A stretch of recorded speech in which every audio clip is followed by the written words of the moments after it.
yang menjadikan situ anak sini lagi. Kenapa sih? Kenapa ini harus admin? Itu harus admin. Itu nanti aktif alat.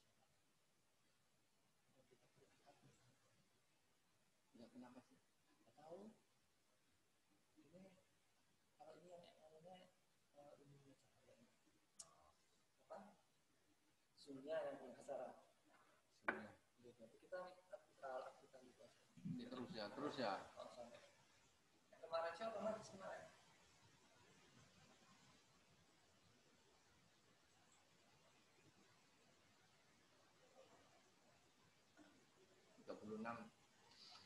Tapi jadi ikut semua masih 7 nunggu 4. Ya sih Bu, saya nggak bisa layar penuh ya Pak karena ada kendala ini harus.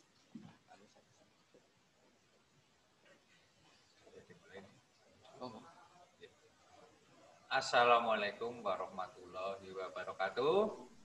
Waalaikumsalam warahmatullahi wabarakatuh. Salam. Mau keluar suara nggak? Saya ulangi ya, kayaknya kok kurang semangat. Assalamualaikum warahmatullahi wabarakatuh. Waalaikumsalam warahmatullahi wabarakatuh. Ya, terima kasih. Mudah-mudahan kita semuanya pada hari ini senantiasa diberikan kesehatan, keselamatan, ya, kemudian semangat yang tinggi untuk mengikuti setiap pembelajaran online, ya. Oke, selamat bertemu kembali dengan saya Pak Daswadi pada materi bimbingan konseling pada kesempatan pagi hari ini, ya. Mudah-mudahan semangat ya. Ya, Pak. Ya. Tadi belum? Ya. Sudah, Pak. Oh, oke, Sudah, Pak. Oke. Ya, ini yang lain belum masuk, masih ada beberapa. Oke, seperti biasa, walaupun baru 60 ya, baru 60 ini yang masuk baru 60. Seperti biasa, silakan kalian absen terlebih dahulu. Namun sebelumnya untuk memohon kemudahan, kelancaran, petunjuk, bimbingan dari Allah Subhanahu wa taala selaku kita umat beragama, mari kita berdoa menurut dan keyakinan masing-masing. Berdoa disilakan dimulai.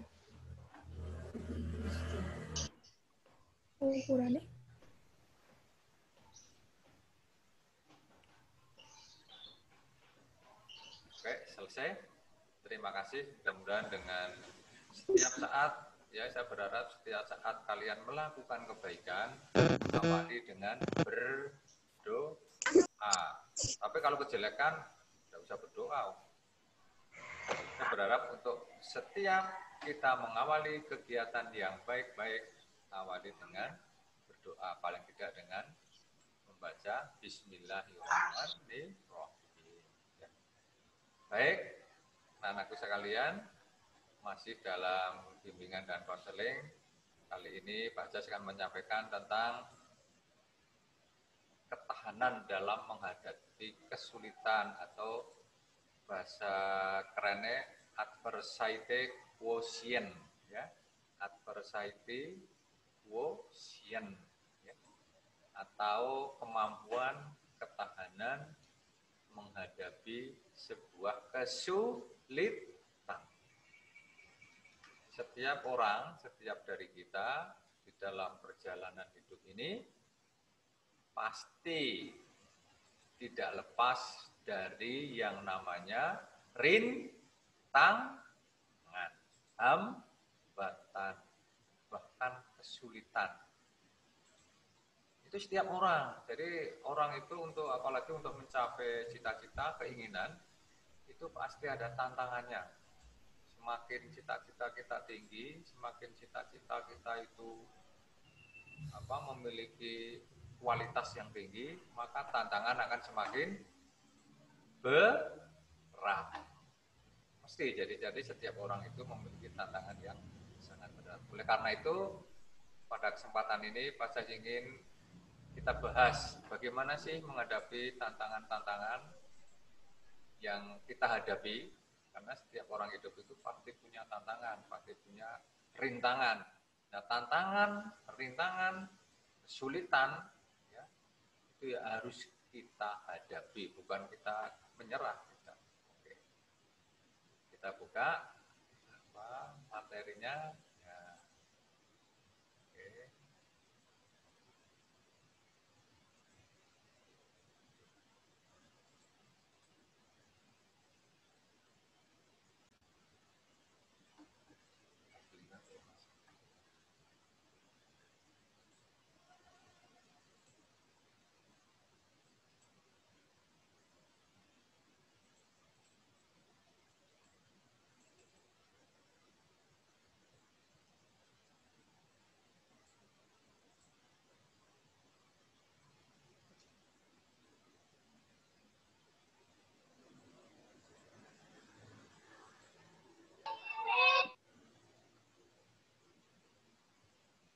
Oke, daya juang atau ya, bertahan.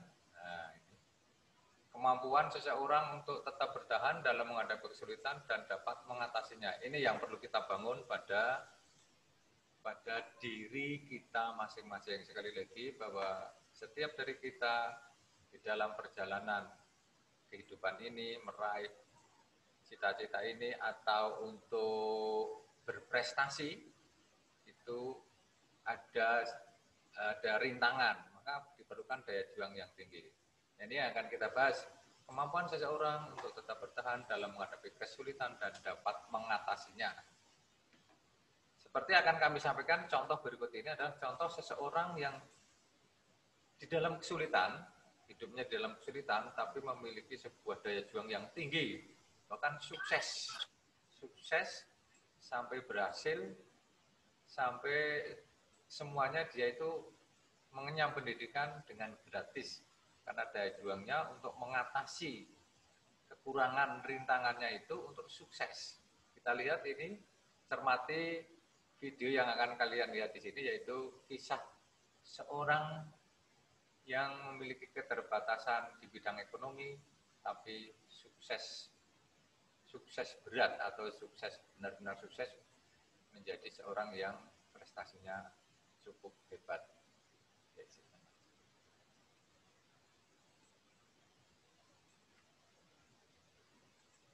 Cermati. DF5 Mas. Sudah. Memang tampilannya di situ seperti itu.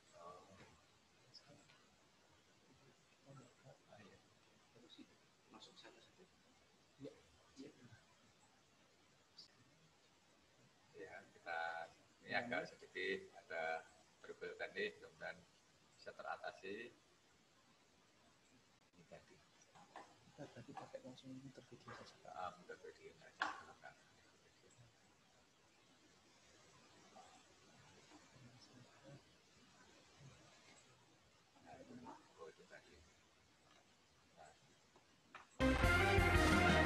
Kita saksikan bersama-sama. Silakan Diayanti dan dihormati.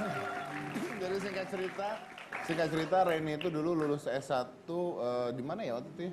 Universitas Negeri Semarang. Universitas Negeri Semarang, terus dianterin pada saat wisuda itu dianterin oleh ayahnya naik beca, terus sempat heboh tuh beritanya, terus kita undang ke Hitam Putih, setelah itu dapat beasiswa S2. Iya, alhamdulillah. Lalu pergi ke Inggris. Pergi ke Inggris sampai lulus S2. Iya. Lulus S2 terus pulang ke Indonesia jadi dosen di Semarang. Di Universitas Negeri Semarang juga. Universitas Negeri Semarang juga, dosen apa? Fakultas Ekonomi, jurusannya di Pendidikan Ekonomi. Di Pendidikan Ekonomi, terus akhirnya sekarang dapat beasiswa lagi. Alhamdulillah ya, Azeni. S3 ambil? Ambil PhD ya, Department of Accounting. Doktor berarti ya? Iya. Ambil PhD? Di accounting lagi. Di accounting. Ya. Wow. Lalu rencananya mau jadi apa sih? Pada dasarnya Reni pengen jadi pendidik yang profesional, yang mana mendidik generasi Indonesia ini menjadi generasi yang cerdas. Karena pendidikan menurut saya sangatlah penting untuk mengubah generasi ini menjadi generasi yang lebih baik. Nah, ini saya mau tanya gini, kamu berhasil sampai S1, S2, S3. Kita semua tahu, saya sempat ngobrol dulu sama Reni. Reni ini bukan dari keluarga yang berada, mungkin dari keluarga yang minim, susah pada saat itu ya, karena ayah juga kerja seperti itu. Tapi kamu bisa berhasil seperti ini. Is that because you smart or because you have a patience and courage untuk ngelakuin itu? Pintar atau karena kamu punya semangat yang luar biasa? Iya, pada dasarnya karena semangat dan doa yang dari orang tua yang sangat luar biasa dan tentunya dukungan dari semuanya. Artinya semangat yang luar biasa Iya, ya? karena pada dasarnya ilmu itu dari Yang Maha Kuasa dan ketika kita minta dengan kerja keras, insya Allah kita akan diberikan ilmu yang bermanfaat. Ya. Dan nggak pernah ada apa di tengah jalan kamu putus asa, stres gitu. Iya, alhamdulillah ketika saya misalnya tidak bisa tentang suatu materi kayak gitu, saya bertemu dengan orang-orang yang mau mendukung saya dan saya berdoa kepada Sang Pencipta, minta doa restu orang tua, terus refleksi diri. Karena pada dasarnya apa sih yang kurang tepat pada diri saya, terus alhamdulillah diberikan jalan. Ya. Diberikan jalan. Kamu berapa keluarga ya? Kakak satu. Kakak satu. Kakak di mana sekarang kerja? Kakak sekarang buka toko dekat rumah dan tinggal bersama dengan anak dan suaminya. Oh, anak dan suaminya. Iya. Oke. Ada satu kata tadi yang aku kagum banget ya, ketika kurang menguasai satu materi dan dikatakan bahwa ketemu sama orang-orang yang tepat dan yang paling penting adalah kembali refleksikan diri, maksudnya kembali lihat apa kesalahannya dan lain sebagainya. Itu keren banget loh, Mas. Because I think gini, maksudnya gini. Kadang-kadang orang-orang banyak sering ngatain gini ya dia bisa karena dia pintar gitu kan, ya mungkin Tuhan ngasih dia kepintaran lebih dan sebagainya. Wah, I don't believe that. Itu saya nggak percaya tentang hal seperti itu karena sebenarnya anggap aja talent ya. Saya mengatakan talent itu kalah dengan orang yang kerja keras gitu loh. Dan gua rasa ini bukan masalah Reni ini pintar apa enggak, tapi dia punya passion yang luar biasa, punya keinginan luar biasa. So she will do anything to achieve that gitu. Dan orang banyak yang nyerah kan, intinya begitu kan. Dia ngelakuin apapun buat achieve itu. Saya kangen sama orang tua kamu ada di sini. Iya, alhamdulillah. Coba diundang. Baik, kita undang orang tua dari Mbak Reni. Ini ada Bapak sama Ibu, monggo Pak. Monggo.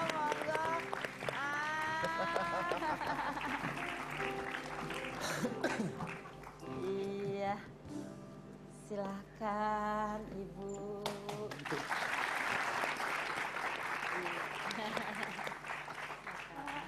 Apa kabar Pak? Baik, alhamdulillah sehat. Udah pernah ketemu tuh Pak ya, Bu. Apa kabar? Silakan Pak Mugiono dan Ibu Sujama. Silakan. Oke. Jadi kayak keluarga ya.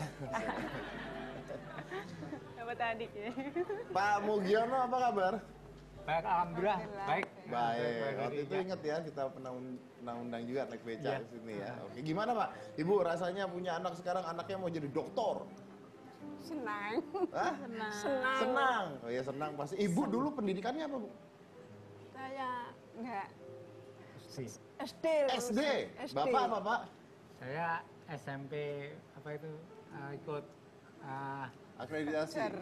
belajar ikut paket. Belajar paket. Iya, paket C. Paket C. Paket B nih, Pak. Paket B. Iya, SMP ya. Anaknya S3 nih Pak nanti Pak di Inggris Pak. Insya Allah. Kok bisa Pak? Ya, itu Enggak dengan tahu. semangat anak saya punya semangat yang tinggi. Tapi kan pasti ayah ibunya mendukung luar biasa dong. Oh iya. Ada doa ya Bu. Doa. Kenapa Bapak dan Ibu pingin anaknya menjadi sekolah terus tinggi? Kenapa itu?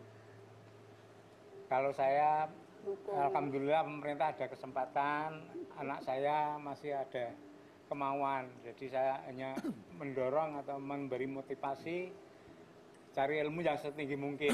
Ya. Semoga ilmunya bisa bermanfaat untuk orang tua dan bangsa dan negara. Ini luar biasa. Ya. Tapi saya harus tanya ini, maaf ya Pak, bukan menyinggung, tapi saya harus tanya ini kebiasaan kebanyakan orang di Indonesia. Kalau keluarganya ekonominya susah, itu anak-anaknya disuruh kerja, bener nggak? Ya kan kalau Lulus SMA kerja. Oh ya, tukang koran misalnya, udah jual koran aja deh, disuruh kerja, nggak disuruh sekolah. Nah, apa yang membuat bapak malah Reni harus sekolah? Nah itu gini, dari kecil dia punya menjadi anak. Pernah saya tanya, besok yang kalau gede mau jadi apa, Nduk? Mau jadi guru. Itu waktu masih SD kelas 1 itu. Guru jadi, ini punya bakat. Alhamdulillah kok setiap hasil itu tesnya kok baik. Ya, jadi saya cuma mendorong terus. Ya, masih saya suruh teruskan kalau masih ada kemauan gitu ya. Kalau masih ada kemauan. Ya. Ya tapi tidak semua orang tua juga begitu masalahnya. Ya. Gitu ya. Jadi ini kombinasi yang luar biasa. Si anak dan orang tua harus ada sama-sama satu jalan gitu. Apa yang diinginkan anak, orang tua mendoakan gitu pula sebaliknya. Anyway, katanya bulan Februari lalu Anda bertiga berangkat umroh. Iya, alhamdulillah. Dari uangnya Reni berarti, tabungan Reni. Alhamdulillah. Luar biasa. Alhamdulillah ya. Sama dapat arisan di UNES. Sama dapat arisan. Iya. Oke. Katanya tadi awalnya mau berangkatin berdua doang, karena Iya. uang kamu mau disimpan buat S3.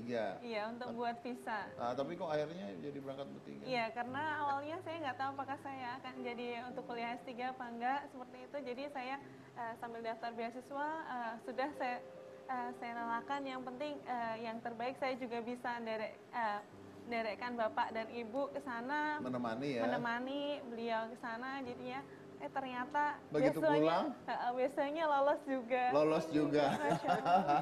Alhamdulillah. Keren. Pak, saya dengar-dengar Bapak sekarang udah nggak narik beca. Sudah tidak, Pak. Udah naik mobil nganter anak sekolah. Iya betul, alhamdulillah.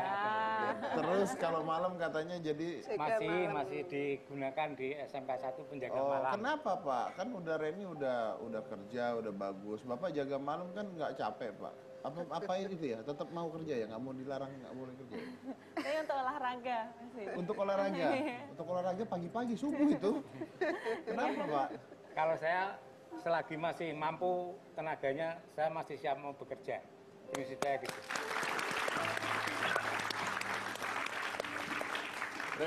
Reni apakah memang endingnya mau jadi dosen? Ya, pada dasarnya saya ingin di mana saya bisa bermanfaat, disitulah saya ingin mengabdikan diri saya. Jadi apabila saya diperkenankan jadi dosen dan bermanfaat untuk Indonesia ini. Selain jadi dosen? Selain jadi dosen tentunya saya ingin, ya pada dasarnya prinsipnya yaitu bermanfaat untuk sesama. Nah, selain jadi dosen, pengennya juga bisa di dunia praktisi juga. Perbankan? Iya. Mungkin kan accounting. Untuk perbankan, ya untuk pada dasarnya di pengambil kebijakan. Jadi pengambil kebijakan di tingkat pusat sebenarnya. Oke. Baik. Terima kasih buat Bapak Ibunya Reni ya, kalau ini apa yang memberikan contoh, menjadikan contoh orang tua yang baik, yang benar, yang mendukung apa keinginan anaknya apapun keadaannya, dalam keadaan apapun, karena ya nggak mudah seorang tukang becak gitu ya, tapi anaknya sekarang S3. Kemarin saya sempat ngundang juga, bapaknya juga satpam, tapi anaknya S3 juga. Alhamdulillah. Jadi ternyata banyak, bukan hanya satu atau dua, banyak yang ada passion, ada keinginan, ada kemauan, itu banyak. Cuman kita seperti itu nggak gitu intinya kan, seperti itu ke masyarakatnya ya. Kita mau berjuang. Mau berjuang apa Orang tidak. tuanya mau nggak mendukung juga. Betul. Oh mungkin sebelum kita break, mungkin Reni mau nyampein sesuatu ke orang tuanya. Terima kasih mungkin atau? Ya tentunya saya boleh. Boleh. Silakan.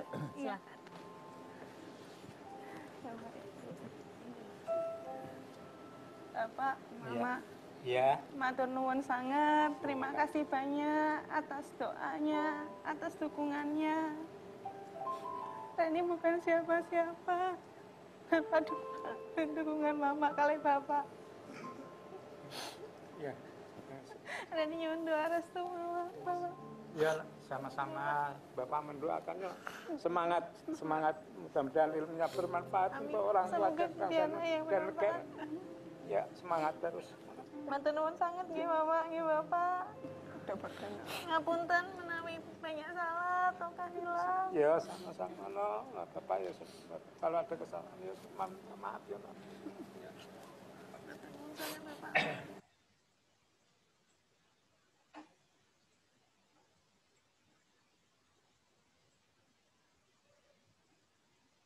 Ya, baik anak-anakku, itulah tadi tayangan dari si Reni, kisah si Reni anak yang sukses ya. Kalau kalian perhatikan, Reni itu orang kaya apa miskin? Halo? Iya. Nggak apa-apa, rame nggak apa-apa. Halo? Ya. Ya, si Reni tadi adalah anak yang dari keluarga anak yang kurang mampu. Nah, apa yang menyebabkan dia bisa berhasil sukses? Kerja keras. Keinginan. Apalagi dia anaknya orang miskin. Kalau dia itu menyerah kepada kondisi keluarganya, yang hanya dari tukang becak, nggak mungkin sekarang itu dia mendapat beasiswa S3. Itu anaknya hanya seorang tukang becak dengan penghasilan yang kecil, bahkan untuk makan sehari-hari saja nggak cukup. Tapi ada apa? Karena ada apa kok bisa sukses? Apa tadi? Keinginan, kemauan, semangat, juang yang yang apa? Yang tinggi. Saya pol aja kita baik pol. Ya. Ini kan ada bukti ngulongakan banget. Saya pol. Bisa yang keluar, absen keluar. Ya. Baik, kita lanjutkan. Jadi setiap orang dari kita itu pasti punya hambatan, punya tantangan. Seperti tadi contohnya, sekali lagi saya ulangi. Contohnya dari Mbak Reni. Itu dulu dari UNES, lulus dengan IP 4,0. Kemudian ikut seleksi beasiswa, bisa diterima di S2 di London ya, Inggris. Tamat lagi, sekarang ada penawaran, ya tamat, pulang, terus di daftar dosen di UNES menjadi dosen, dan sekarang ada penawaran lagi untuk menjadi S3. Luar biasa. Itulah contoh dari seseorang yang memiliki tingkat atau kualitas yang disebut dengan adversity quotient-nya tinggi, sehingga tidak mudah menyerah, tidak mudah putus asa. Setiap kali ada tantangan, ada rintangan, itu adalah sebuah kenikmatan yang harus dihadapi, bukan menyerah. Ya, kalau menyerah kita seperti seorang Reni mau jadi apa kalau menyerah dan keadaan. Oke, ada 3 hal yang mempengaruhi individu ketika dihadapkan pada kesulitan atau tantangan. Oke, Pak. Itu ada 3 sikap seseorang ketika menghadapi kesulitan. Yang pertama, quitter. Ya, yang kedua, camper. Yang ketiga, climbers. Ya. Quitter itu apa? Next, Pak. Nah, quitter itu seseorang ya ketika menghadapi tantangan langsung berhenti di tengah jalan ketika dihadapkan pada kesulitan yang sekecil apapun. Ketika ingin meraih sesuatu itu langsung menyerah ya.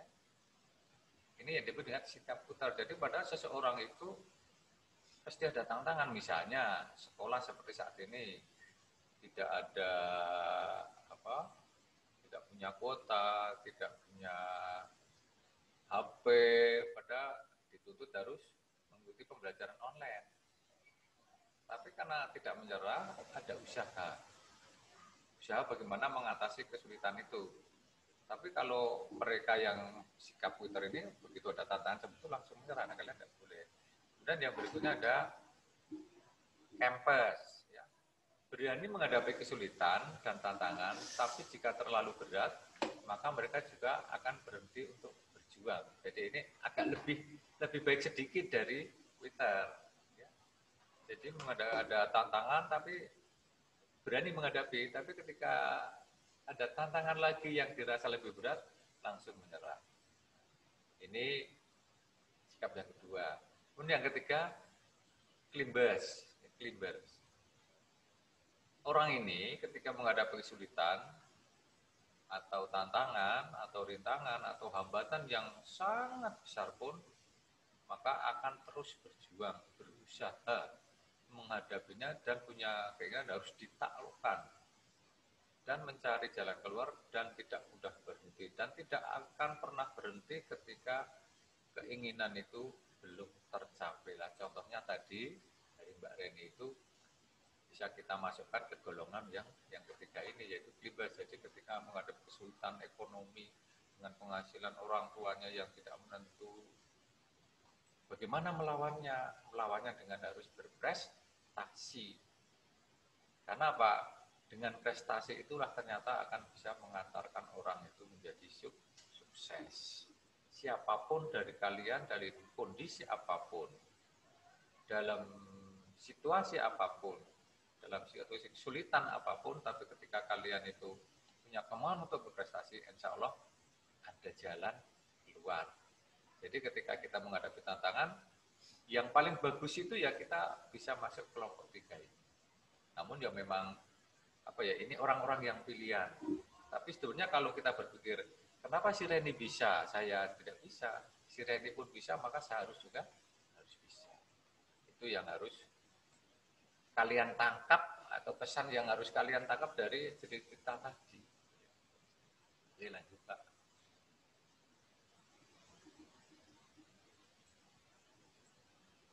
Nah itu, bagaimana membangun kemampuan untuk menghadapi kesulitan. Nah, dalam diri kita harus kita bentuk, kita bangun. Yang pertama adalah tahan banting. Artinya apa?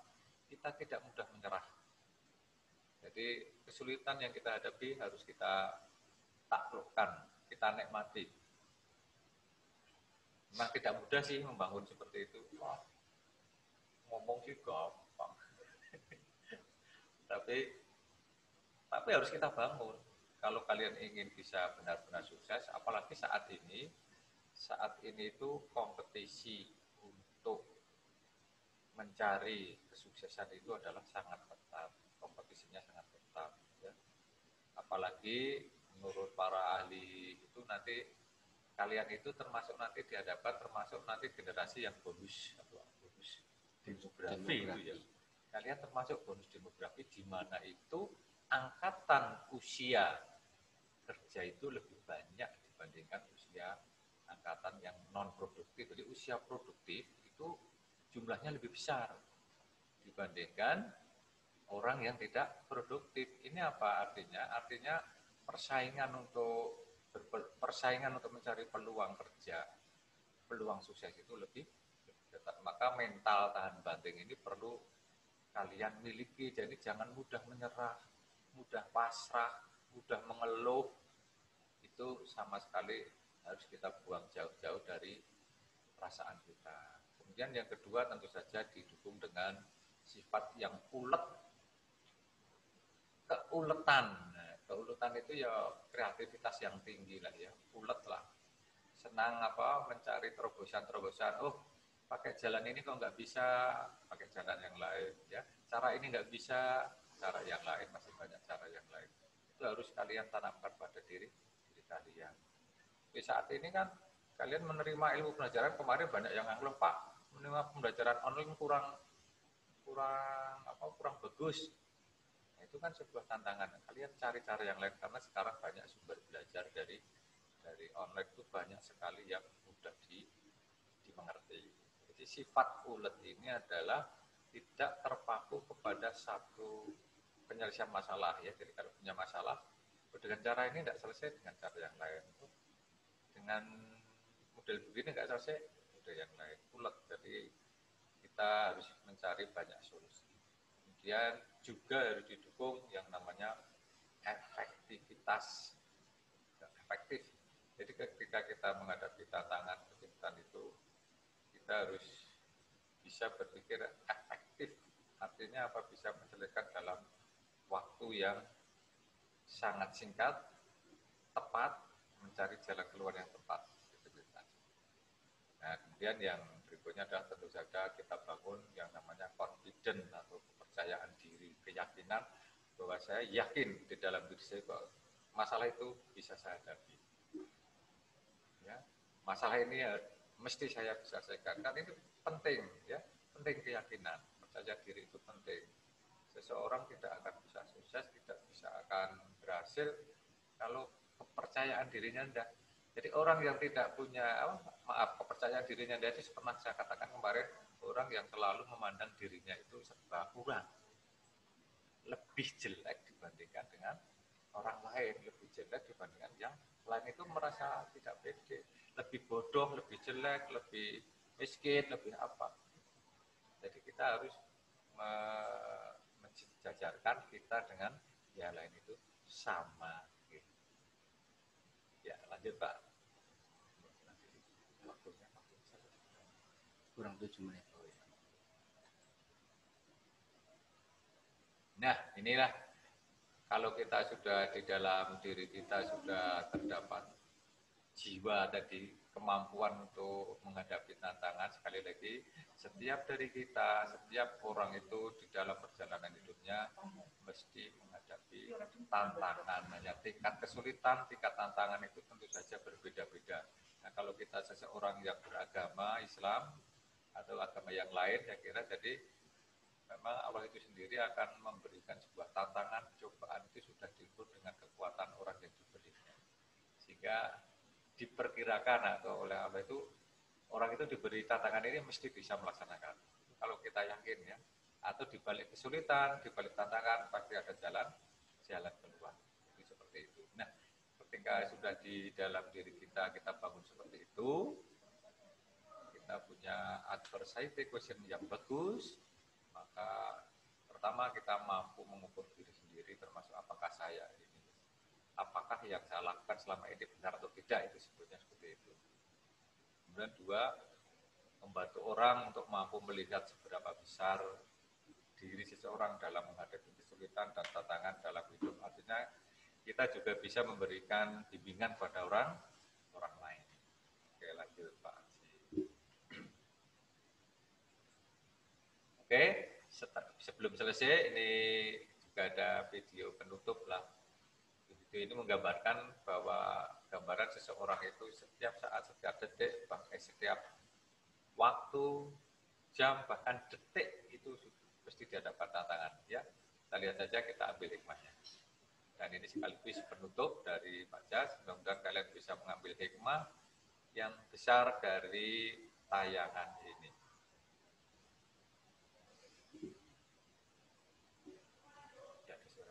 Tidak ada suaranya ya, ini suara kuda. Ya, ini suara kuda harusnya TikTok. Ada suara? Ada. Ada ya. Oke, ini gambaran perjalanan seorang pendekar. Setiap detik selalu ada tantangan, ada godaan dari rintangan.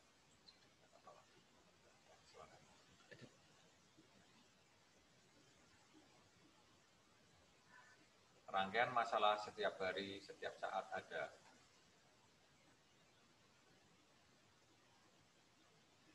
Masalah itu adalah sahabat kita.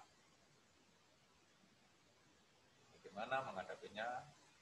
Kalau ingin tahu kuncinya,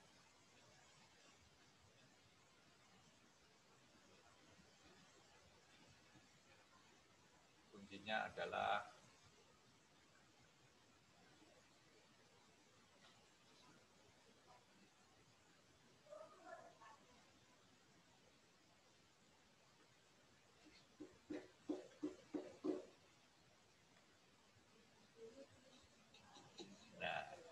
dihadapkan kepada masalah, dikejar musuh, tapi di depannya jurang. Bagaimana? Apa menyerah? Ya. Dikejar musuh, ingin dibunuh, tapi mau jalan ke depan, di depannya terdapat jurang yang sangat dalam. terdapat ide kreatif luar biasa. Ya kan, yang luar biasa. Kita lihat. Ya, nyata masalah itu bisa kita nikmati.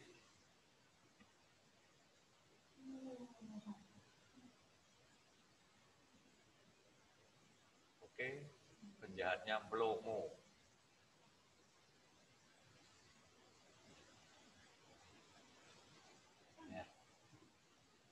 Ya, dan akhirnya pemuda pejuang itu selamat dari godaan dan sukses besar terhindar dari pembunuhan. Nah, apa maknanya? Kita harus selalu optimis. Nah, di situ karena sesungguhnya sesudah kesulitan itu ada kemudahan.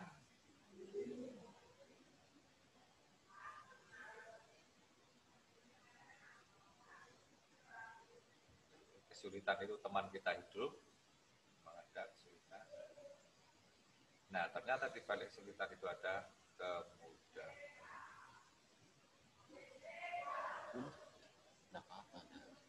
Ya, ya demikian anak-anakku sekalian. Terima kasih atas perhatiannya. Mudah-mudahan kalian bisa mengambil hikmah dari situ. Ya, assalamualaikum warahmatullahi wabarakatuh. Selamat mengikuti pembelajaran berikutnya. Oh.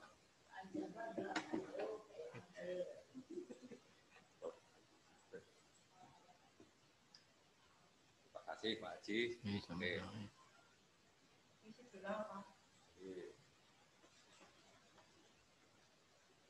Nanti buku sebelum siap. Apakah mama anak kula sini berapa yang hadir hari ini, Pak? Belum tahu, Bu. Belum tahu ya, nanti aja. Oh, tadi sih 180-an.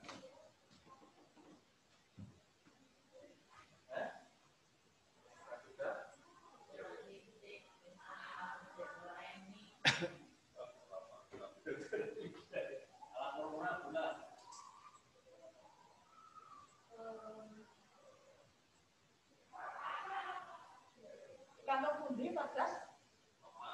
Oh. Kalau sedikit. Satu jurnalnya.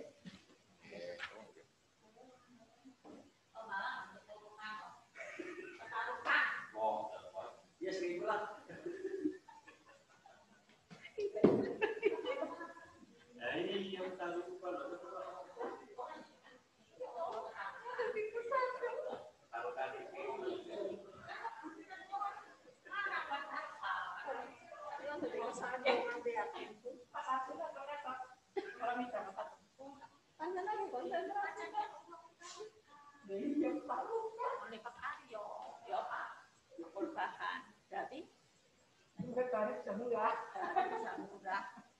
ini kuponnya tuh. Ya mau datang tong pira-pira ya mau.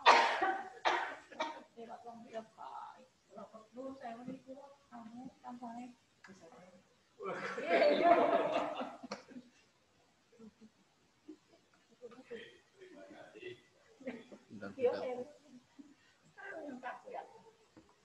Materinya pundi?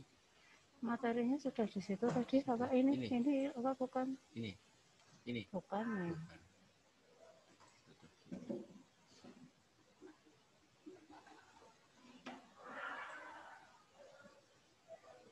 Di dokumen. Iya.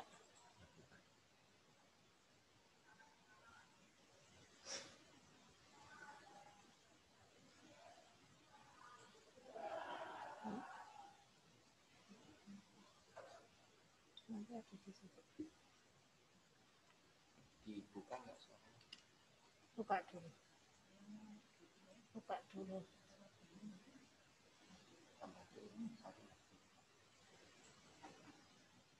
Satu nambah.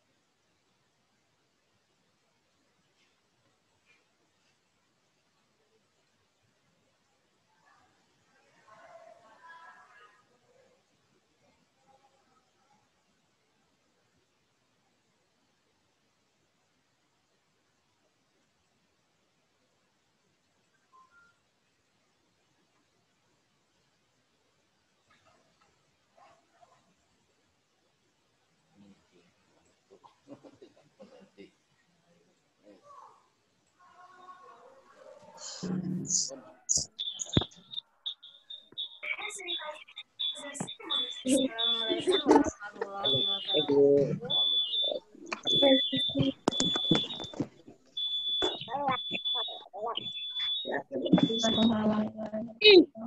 Bisa membon.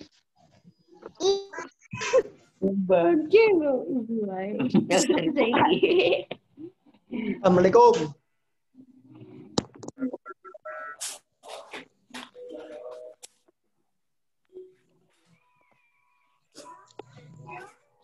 Waalaikumsalam.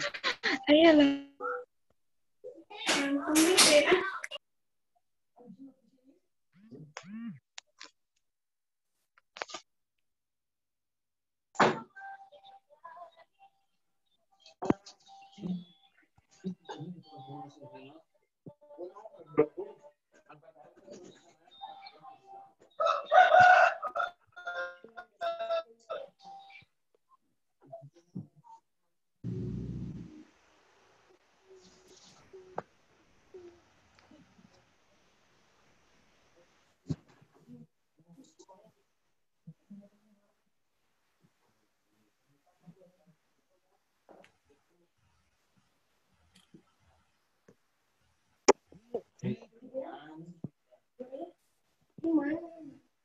Tuntan.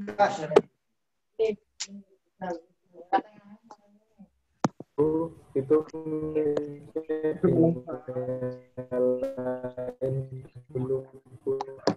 mlebu host kayak kebar-kebar kayak boleh nih suarane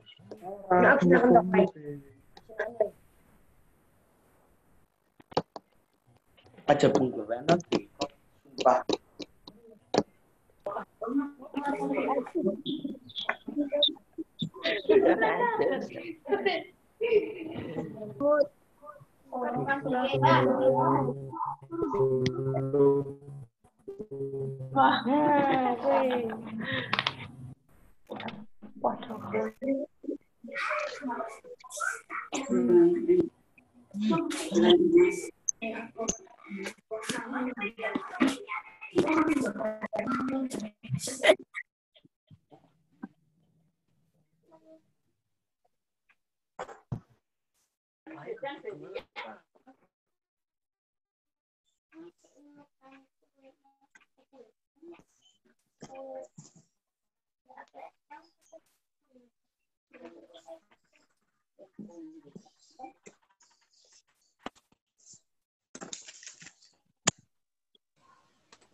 Assalamualaikum warahmatullahi wabarakatuh.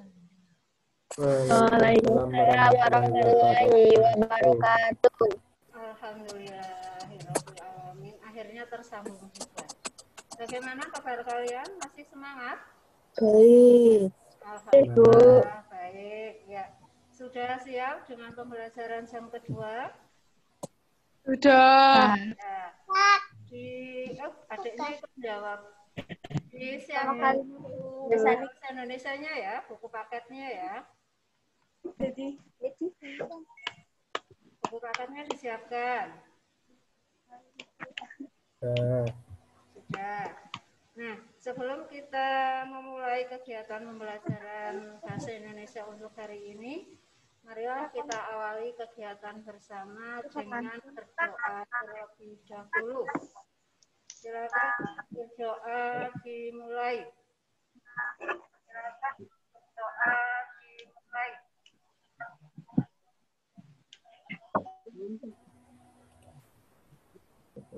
Doa selesai. Amin. Mudah-mudahan dengan doa yang kita lantunkan, kegiatan pembelajaran pada hari ini bisa berjalan dengan lancar. Nah, seperti biasa, sebelum kita masuk pada materi yang selanjutnya, Bu Iti akan mengulas sedikit materi yang kemarin, yang terakhir. Kalian kemarin belajar tentang apa? Kemarin? Apa yang dipelajari kemarin masih ingat?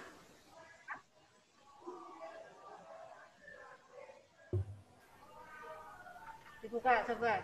Kemarin apa?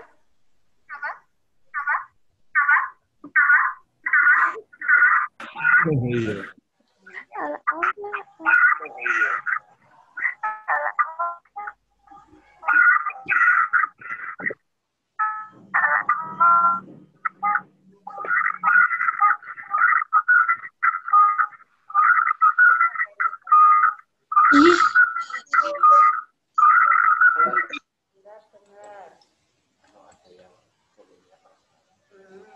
Ya, kemarin kita sudah belajar menyimpulkan informasi laporan percobaan.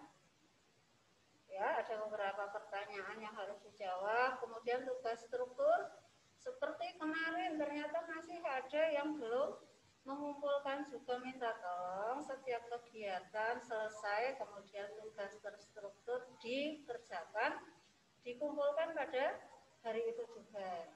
Kemudian untuk yang tugas mandiri, apa yang kalian temui kesulitannya? Yang mengumpulkan itu baru hitungan di bawah 10 anak loh. Iya, baru di bawah 10 anak. Adakah kesulitannya? Apa mungkin tidak punya aplikasi untuk membukanya? Tolong nanti coba dibuka lagi di grup Telegram, buka. Kemudian di situ kan ada struktur sistematika ya, sistematika laporan percobaan. Ada beberapa di atas sudah ada bagian-bagiannya. Yang tinggal kalian isi bagian kesimpulannya saja. Yang di atasnya nanti tidak usah ditulis, yang ditulis bagian kesimpulannya saja. Jadi kalian nanti mengumpulkan hanya satu paragraf kesimpulan berdasarkan laporan hasil percobaan membuat sabun. Nah itu ya, kemarin kan itu tugasnya. Tolong nanti dibuka lagi, kemudian dilengkapi dan segera dikirimkan sehingga nanti kalian tidak mempunyai tugas yang menumpuk yang belum dikerjakan. Kemarin yang perlu disimpulkan di sini berkaitan dengan menyimpulkan informasi laporan percobaan bahwa kesimpulannya penggunaan struktur dan bahasa dalam sebuah laporan percobaan itu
Beberapa kelelawar makan darah, buah, ikan, dan kaktus. Bagian yang selanjutnya dijelaskan lagi mengenai kapasitasnya. Kelelawar dapat mendengar dari jarak 1 km. Mereka jenis nokturnal, kelelawar melihat dengan pupil mereka. Oleh sebab itu, mereka membuka matanya lebar-lebar untuk melihat. Nah, ketika kita akan membahasnya lebih lanjut pada bagian perkembangbiakan, maka bagian itu menjelaskan tentang bagaimana perkembangbiakan dari kelelawar. Jadi jelas ya, untuk bagian struktur teks laporan mengenai bagian umum atau klasifikasi dan bagian ureanya. Itu berkaitan dengan struktur teks laporan. Untuk selanjutnya, pada bagian ciri bahasa dalam teks laporan akan disampaikan oleh Bu Siti Yuleha. Terima kasih atas perhatiannya. Dilanjutkan mengikuti yang berikutnya berkaitan dengan kebahasaannya.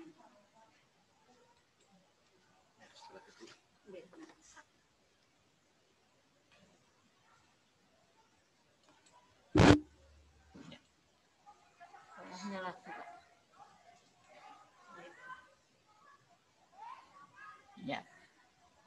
Lanjut ya anak-anak ke ciri-ciri kebahasaan teks laporan. Kalau tadi sudah disampaikan strukturnya, berkaitan dengan itu, ciri-ciri kebahasaan yang umumnya digunakan dalam laporan adalah sebagai berikut. Memperkenalkan aspek umum atau kelompok, atau disebut generik, seperti kendaraan roda 2, transportasi umum, mamalia, keluarga kucing, dan lain-lain. Maksudnya, seperti tadi pada struktur laporan, itu di dalamnya terdiri dari pernyataan umum dan urean. Nah, yang dimaksud dengan memperkenalkan aspek umum, ini adalah kalimat ataupun frase kelompok kata yang mempunyai makna yang lebih umum atau cakupan maknanya umum. Contoh ya, misalnya pernyataan umum tadi kita ambil saja pada struktur yang di dalamnya tadi ada, kamu bisa melihat pada halaman 22, semua kehidupan di Antarikta adalah di dalam laut. Di kedalaman Laut Biru ada jaringan makanan. Jaringan makanan ini adalah pernyataan yang umum atau generik. Nah, apa saja jaringan atau yang termasuk jaringan makanan di kedalaman laut itu? Antara lain ada plankton, ada krill, dan sebagainya. Kalau di sini ada kendaraan roda 2, transportasi umum, mamalia, keluarga kucing, dan lain-lain. Ini pernyataan umum yang nanti bisa diuraikan atau dirinci lebih lanjut dalam pernyataan-pernyataan secara khusus. Kemudian yang berikutnya menggunakan kata tugas hubungan logis seperti ketika, maka, dan seterusnya. Kata penghubung yang menghubungkan hubungan yang logis, hubungan yang masuk akal. Ketika seperti ini, maka akan terjadi seperti bla bla bla dan seterusnya. Ya, ini kata tugas hubungan logis. Jadi ketika kita membuat laporan percobaan, ya, kata hubungan atau penghubung itulah yang sering digunakan. Kemudian kata tugas digunakan untuk menjaga tulisan koheren.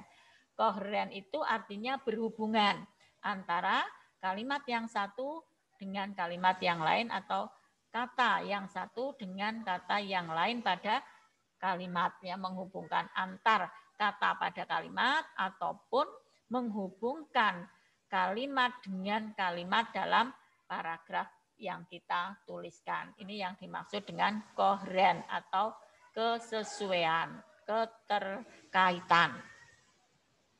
Menggunakan kalimat aktif. Apa kalimat aktif itu? Kalimat aktif itu hakikatnya adalah kalimat yang subjeknya melakukan kegiatan. Atau mudahnya mengenali bahwa kalimat itu adalah kalimat aktif, adalah kalimat yang menggunakan kata kerja aktif. Kata kerja aktif yang seperti apa? Yang berawalan me. Misalnya, nanti lebih lanjut bisa kita pelajari ya, menggunakan kalimat aktif. Saya mencoba melakukan kegiatan ini. Menggunakan kalimat aktif, kalimat yang ya, subjeknya melakukan pekerjaan. Ditandai dengan predikatnya menggunakan awalan me atau ber. Ya. Saya belajar di rumah. Ya, kalimat itu adalah kalimat aktif. Saya membeli peralatan. Ya, kalimat itu adalah kalimat aktif. Ya. Peralatan dibeli saya. Kalimat itu adalah kalimat pasif. Menggunakan kata kerja aktif untuk menggambarkan proses dan aksi. Ya, seperti tadi, kata kerja aktif ditandai dengan menggunakan awalan me ataupun menggunakan awalan ber. Kemudian berikutnya,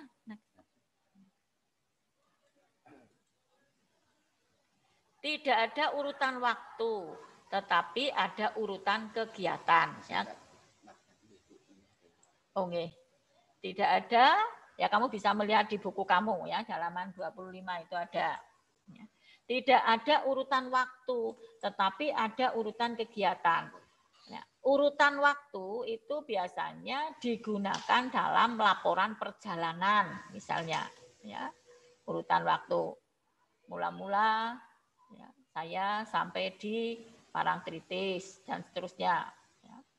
Kemudian, ya, ini urutan waktu. Nah, urutan waktu itu umumnya digunakan pada laporan kegiatan atau laporan perjalanan.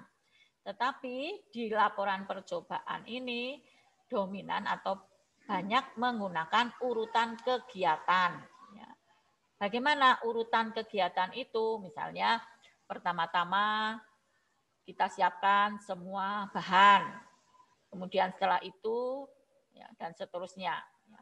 Kedua, ketiga, ya, ataupun selanjutnya, berikutnya. Ya, ini menandai bahwa urutannya adalah urutan kegiatan. Bagaimana awalnya dan seterusnya. Karena ini proses ya, proses melakukan percobaan. Kemudian yang berikutnya, menggunakan kata benda dan frase benda dibanding kata ganti orang. Maksudnya di sini lebih banyak menggunakan kata benda dan frase benda dibandingkan menggunakan kata ganti orang, ya, frase benda atau kata-kata benda. Kalau kata ganti orang ini biasa dipakai atau lebih banyak dipakai pada teks yang berupa narasi misalnya. Ya, saya, kami, atau cerpen ini banyak menggunakan kata gantinya adalah kata ganti orang. Tetapi pada laporan ini ya dominan atau banyaknya menggunakan kata benda dan frase benda atau kelompok kata yang sudah dibendakan. Kemudian penggunaan kata ganti orang sangat terbatas. Nah, ini masih berkaitan dengan yang tadi saya sampaikan. Kalau penggunaan kata ganti orang itu biasanya bisa kita lihat dominan di bentuk-bentuk teks narasi atau cerita. Kemudian beberapa laporan menggunakan istilah teknis atau istilah bidang ilmu sesuai dengan objek atau sesuai dengan yang kita cobakan atau kita teliti. Ya, menggunakan istilah teknis, artinya istilah teknis itu adalah kata-kata khusus yang dipakai di bidang tertentu. Ketika kita berbicara soal atau ketika kita berbicara tentang IPA misalnya, kita di situ akan mengenal misalnya ada kata fotosintesis, ada kata adaptasi, dan seterusnya.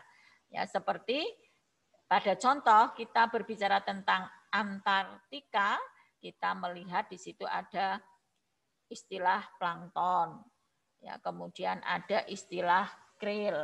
Ya, ini istilah-istilah yang khusus dipakai pada bidang-bidang tertentu. Kita berbicara tentang planet, misalnya di situ ada Venus, ada Merkurius, dan seterusnya. Ini yang dimaksud dengan istilah teknis atau istilah bidang ilmu tertentu.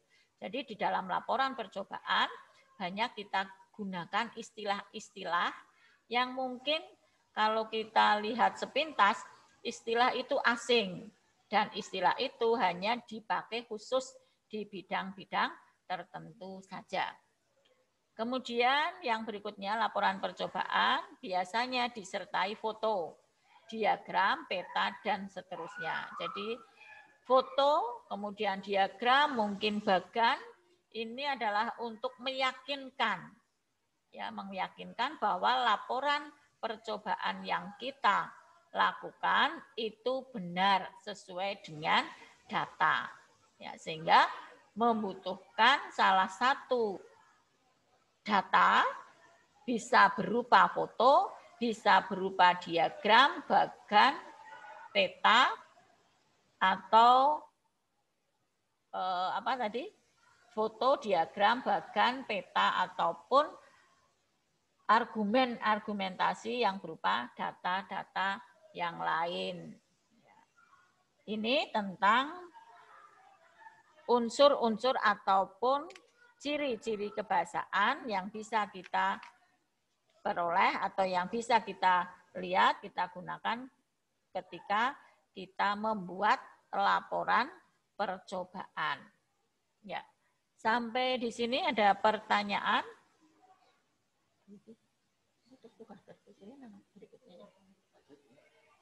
Ada pertanyaan? Coba ya, kamu. Coba kamu lihat ya di buku paket kamu halaman 25. Ya, halaman 25.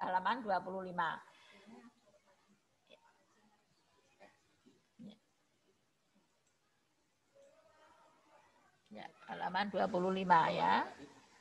Nggih. Oh, itu enggak malu. Nggih, halaman 25 ya. Halaman 25 kamu lihat. Tadi sudah disampaikan oleh Bu Widi tentang struktur teks laporan yang pada bagian awal berupa pernyataan umum, klasifikasi aspek dari sesuatu seperti hewan, alam, atau pernyataan yang sifatnya umum. Kemudian di ciri kebahasaan salah satunya juga kita melihat di situ menggunakan kebahasaan aspek umum atau kelompok generik, ya. Kamu lihat pada latihan kebahasaan yang pertama, ini kaitannya dengan pernyataan umum dan dari kata-kata berikut. Contoh, pernyataan umumnya titik-titik. Apa pernyataan umumnya di situ? Jika di rinciannya ataupun di uraiannya kita membahas tentang tangkai induk bunga, tangkai bunga, dasar bunga, daun pelindung, daun tangkai, kelopak bunga, mahkota bunga, benang sari, dan putik.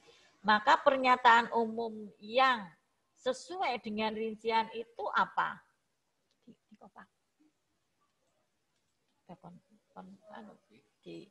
Dimunculkan suara.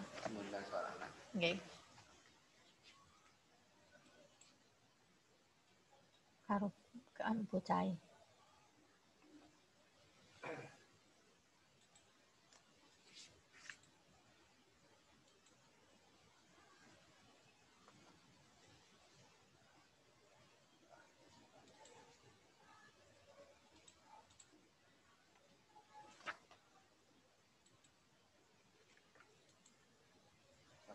Pun?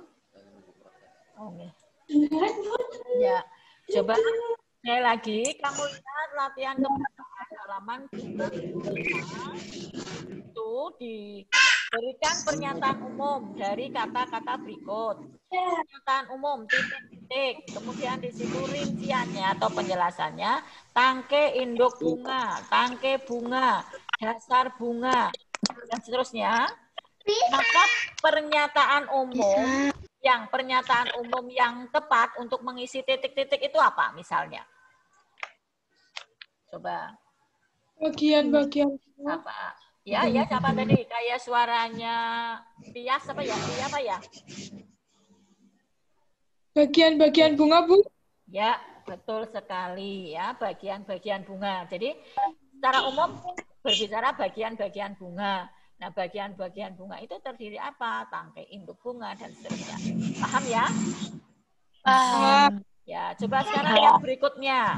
Mikrofon, speaker, keypad, layar tayang, dan seterusnya. Ini pernyataan umum dari apa? Pernyataan umumnya apa? Radio.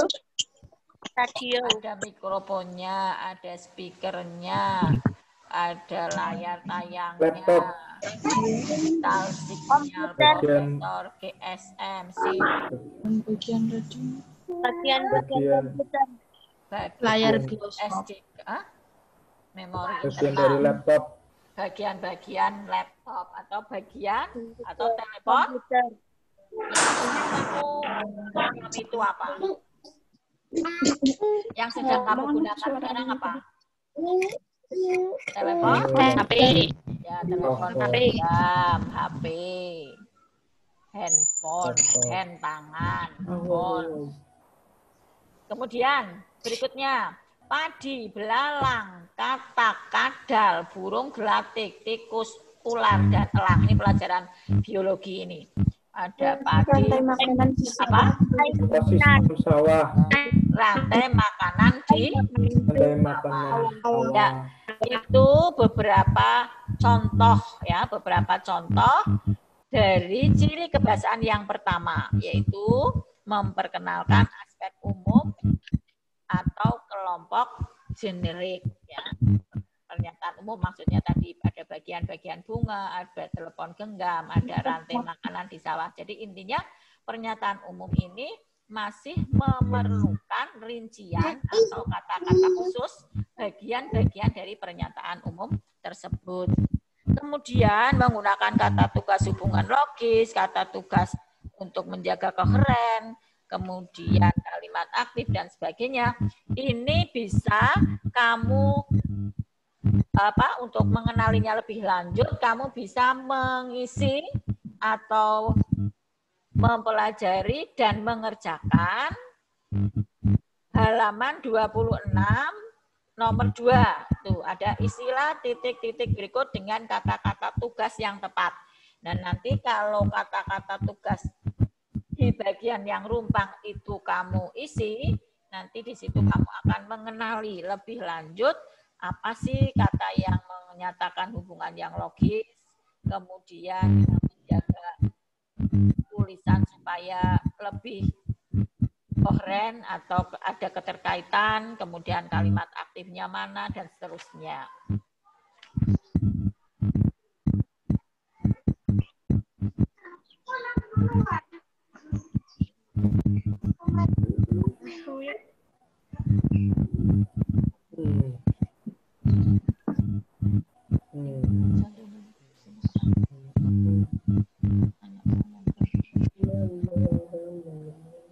Ya, coba sampai di sini ada pertanyaan tidak? Belum. Ini.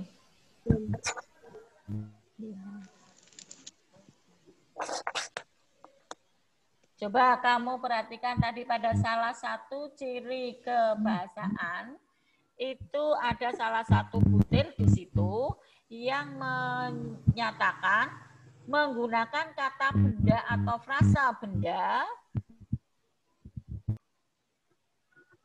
dibanding kata ganti orang. Ya. Frasa benda atau kata benda atau disebut dengan frase nomina ya. Nomina itu benda. Ada yang tahu frase benda atau nomina itu apa maksudnya?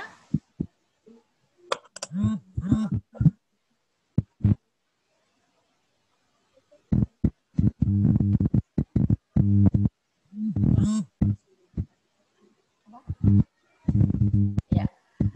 Ya, untuk belajar lagi dan kamu menggali dari sumber-sumber yang lain ya, dicatat tolong. Apa yang dimaksud dengan frase benda atau nomina dan berikan contohnya. Ya, ini di luar tugas terstruktur. Ya, jadi di luar tugas terstruktur ada satu hal yang kamu pelajari, yang harus kamu pelajari. Silahkan kamu cari dari sumber bacaan lain atau kamu tanya Mbah Google dan sebagainya juga boleh, ya, dicatat. Apa yang dimaksud dengan frase benda atau frase nomina dan contoh-contohnya. Itu anak-anakku semuanya untuk pelajaran kita pada pagi hari ini tentang struktur teks laporan dan ciri kebahasaan pada teks laporan. Selanjutnya, ya, tugas terstruktur yang nanti ditunggu seperti biasa, kemudian kamu usahakan untuk segera dikerjakan supaya tidak numpuk-numpuk tugasnya. Kamu lihat halaman 22, ya, halaman 22. Di situ ada butir-butir, ada ya, soal atau butir-butir. Kamu lihat halaman 22 ya. Bagaimana informasi bagian pernyataan umum yang dikembangkan? Coba bandingkan dengan teks Venus. Ya, kamu lihat ini teksnya di halaman 21 tentang kelelawar. Ya, tentang kelelawar. Kemudian tugasnya bagaimana informasi bagian pernyataan umum yang dikembangkan, coba bandingkan dengan teks Venus. Kamu lihat di pernyataan umum teks Venus itu bagaimana, di kelelawar bagaimana, dan menurutmu ya kamu bandingkan ya, di situ antara teks Venus dengan teks kelelawar. Bagaimana cara pembagian urean teks kelelawar? Ya, tadi di urean itu cara pembagiannya bagaimana? Ya, kamu lihat di situ kelelawar tampangnya mirip tikus dan seterusnya. Kemudian apa yang dimaksud dengan kata teknik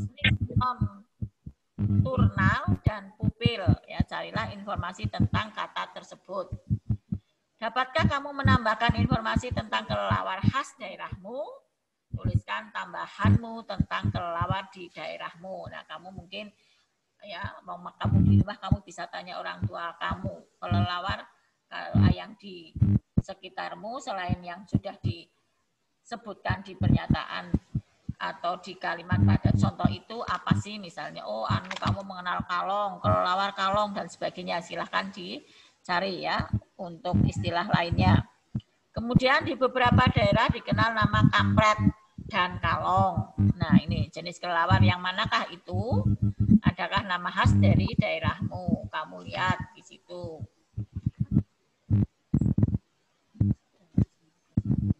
Apa?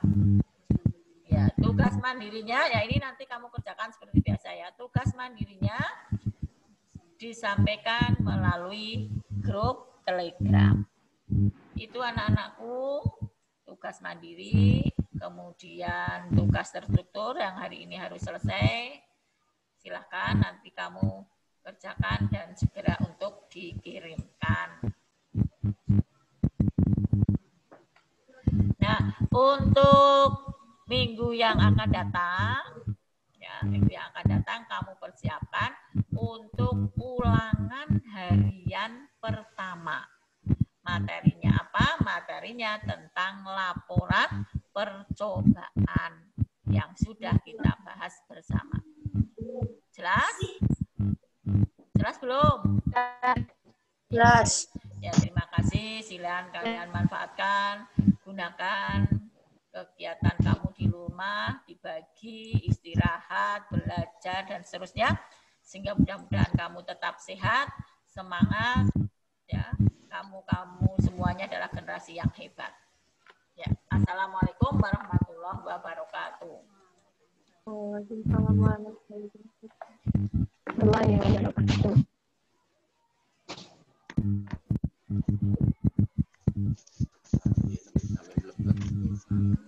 Apa kue? Chattingannya.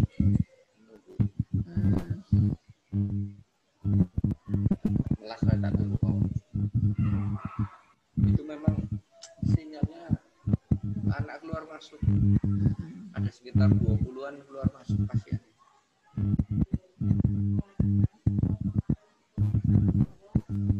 Iya, 20 anak keluar masuk. Ya. Sama.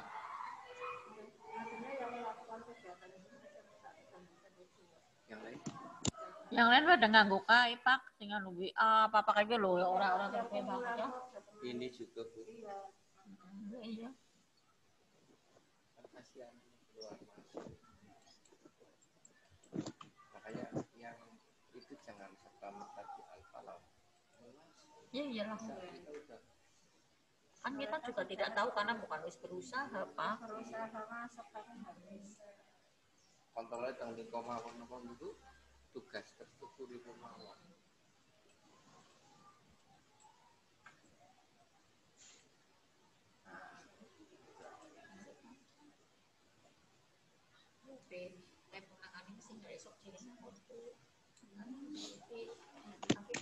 Sampun ibu, enggak tutup. Soalnya nggak asing.